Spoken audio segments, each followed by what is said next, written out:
வணக்கம். அதிகாரம் 78 படைச்செருக்கு. படையின் பெருமிதம் என்பது பொருள். குறள் எண் 771. என் ஐமுன் நில்லன்மின் தெவ்வீர். பலர் என் ஐமுன் நின்று கல் நின்றவர். ஐ தலைவர், தெவ்வீர் பகைவர். கல் நடுகல், போரில் இறந்த வீரரின் நினைவாக நடப்படும் கல், வீரக்கல். போர் வீரர்களே, என் தலைவன் முன்பு நின்றவர் பலர் நடுகல்லாகி போனார்கள். எனவே என் தலைவன் முன்பு நிற்காதீர்கள் என்பது பொருள். குறள் எண் 772. காண முயல் எய்த அம்பினில் யானை பிழைத்த வேல் ஏந்தல் இனிது. பிழைத்த யானையை வீழ்த்தாத குறி தவறிய வேல் என்பது பொருள். காட்டில் திரியும் சிறிய விலங்கான முயலைக் கொன்ற வில்லை கையில் வைத்திருப்பதை விட நிலத்தில் வாழும் மிகப்பெரிய விலங்கான யானையை கொல்ல குறிவைத்து குறி தவறிய வேலை ஏந்தி இருப்பது, வேலை கையில் பிடித்திருப்பது வீரனின் வீரத்திற்கு அழகு ஆகும். படை வீரர்களுக்குரிய ஆயுதங்களான வில்லையும் வேலையும் முயல் யானையுடன் இணைத்து வள்ளுவன் காட்டியிருக்கும் படைச்செருக்கு பற்றிய குறளை படிப்பதும் இனிதுதான். குறள் எண் 773. பேராண்மை என்ப தருகன் ஒன்று உற்றக்கால் ஊராண்மை மற்று அதன் எஃகு. பேராண்மை என்பது தருகன். போர்க்களத்தில் இரக்கம் காட்டாமல் போர் செய்வது பேராண்மை ஆகும். அந்த வீரனே பகைவனுக்கு துன்பம் நேர்ந்தால் உடனே சென்று உதவுவது அதைவிட சிறந்தது ஆகும். ஓடுகள வீரர் வெற்றி கோட்டை தொடும் முன்பு விழுந்துவிட்டால் பின் செல்லும் வீரர் அவனை தூக்கிவிட்டு இருவரும் சேர்ந்து ஓடுவது போல மரத்தோடு அறத்தையும் இணைத்து காட்டுகிறது குறள். குறள் எண் 774. கைவேல் களிற்றொடு போக்கி வருபவன் மெய்வேல் பரியான் அகும். மெய் இங்கு வீரனின் உடம்பு. போர்க்களத்தில் கையில் வைத்திருந்த வேலை களிற்றை கொல்லுவதற்காக வீசிவிட்ட வீரன். அவன் கையில் இப்பொழுது வேல் இல்லை. அவன் எங்கிருந்து வேலை பெற்றான் என்றால் தன் உடம்பில் தைத்திருந்த வேலை பறித்து மகிழ்ந்தான் என்கிறது குறள்.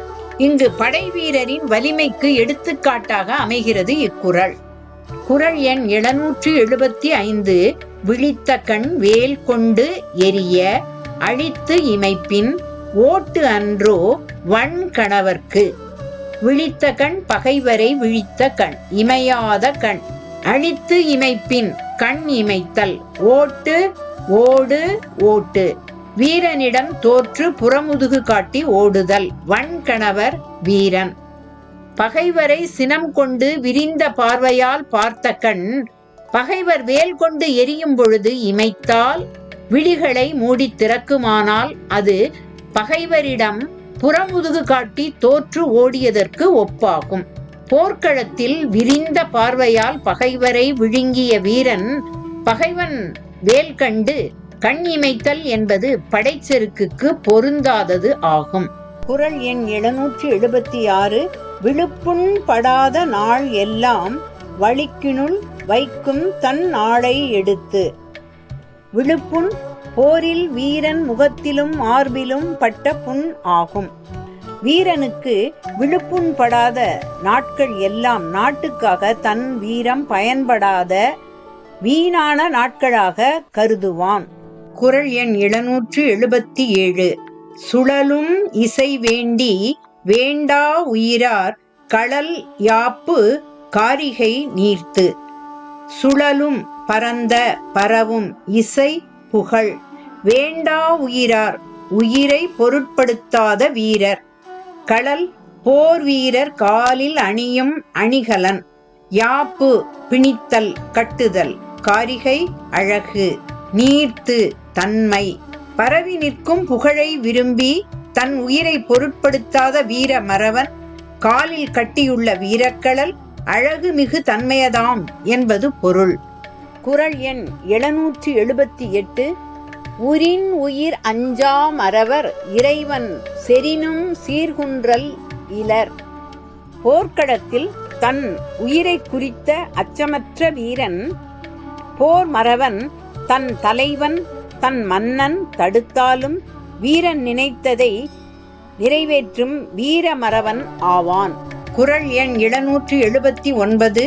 இழைத்தது இகவாமை சாவாரை யாரே பிழைத்தது ஒருக்கிற்பவர். இழைத்தது வீரன் மொழிந்த வஞ்சினம் சூள் உரை. இகவாமை தவறாமல், சாவாரை இறப்பவரை, பிழைத்தது தப்பிப்பது, ஒருக்கிற்பவர் தண்டிப்பவர் பழிப்பவர் என்பது பொருள். தான் கூறிய வஞ்சினம் நிறைவேற போர்க்களம் சென்ற வீரன் போர்க்களத்தில் இறந்துவிட்டால் வஞ்சினம் தவறியவன் என பழிப்பவர் யார்? அவன் தன் வஞ்சின மொழியை நிறைவேற்ற தவறியவன் என யாரும் இகழ மாட்டார்கள் என்பது பொருள். சூளுரை சொன்னபடி போர்க்களத்தில் உயிர் துறந்த வீரனை பற்றியும் நாட்டை ஆளும் தலைவனின் படைச்செருக்கு பற்றியும் பேசுகிறது இக்குறள். குறள் எண் 780. புறந்தார்கண் நீர்மல்கச் சாகிற்பின் சாக்காடு இறந்து கோள் தக்கது உடைத்து. புறந்தார் நாடாள்பவர். சாக்காடு இறப்பு. இறந்து கோள் வேண்டி பெறுதல். தக்கது தகுதி. உடைத்து உடையது. இக்குறளின் பொருளை அடிவழியாகவே அறிவோம். நாடாளும் தலைவர் கண்களில் கண்ணீர் நிறையுமாறு போர்க்களத்தில் வீரமரணம் அடைந்தால் புறந்தார் நீர்மல்க சாகிற்பின் அப்படிப்பட்ட மரணம் இறந்து வேண்டி பெற்றுக்கொள்ளும் பெருமை உடையது. இறந்து கோள் தக்கது உடைத்து. தன் நாட்டிற்காக போரில் வீரமரணம் அடைந்த வீரர்களின் வீரம் பற்றியது இக்குறள். படைமறவருக்கு நடுகள் எடுத்து வழிபட்டதை பற்றிய பதிவை முதற்குறள் காட்டுகிறது. கல் நின்றவர் என்பது அப்பதிவு ஆகும்.